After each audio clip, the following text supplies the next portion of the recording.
Kasi unang-una, tingin ko wala kang lisensya. Magsuot pa rin kayo ng helmet, no? Tignan nyo yung nangyari dyan. Huwag kayong mag-drive pag wala kayong lisensya. Wala siyang pakialam, dire-diretso, no? So kayo mga walang lisensya, walang alam, gawin nyo, itodo nyo pa, bilisan nyo pa, para madala-dala kayo. Bili ni Coach, huwag mainitin ang ulo, para iwas sa abala pag nagmamaneho. Majesty lang ang sakalam.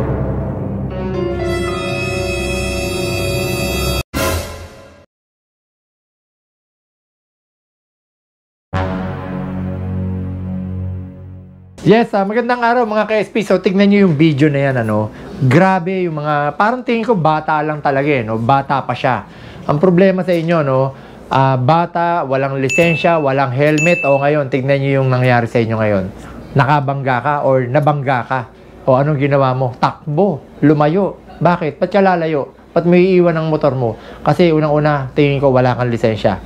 Pangalawa, kitang-kita natin, wala kang helmet, no? Hindi ka nakasuot ng mga proper gear. Minsan maintindihan ko yan eh. Wala kayong mga cup dito sa elbow o dun sa knee. Pero kasi katuwiran nyo malapit lang. Pero ito lang, oh, pakiusap ko sa inyo, magsuot pa rin kayo ng helmet, no? Tignan nyo yung nangyari dyan. Wala siyang mukhang may pakita dun sa aksidente, no? Tumakbo, ha? Ngayon, ito lang ang tip ko sa inyo, no, mga ka-SP, ha? Dun sa mga may lisensya, ha? Dun sa mga wala, simple lang ang tip dyan. Huwag kayong mag-drive pag wala kayong lisensya. Ha? Bakit mo? Hindi naman kayo dumaan sa TDC or wala kayong alam sa theoretical driving course. Tinuturo po lahat yan, yung mga safety ng pagmamaneho. Tignan yung ginawa nyo, no?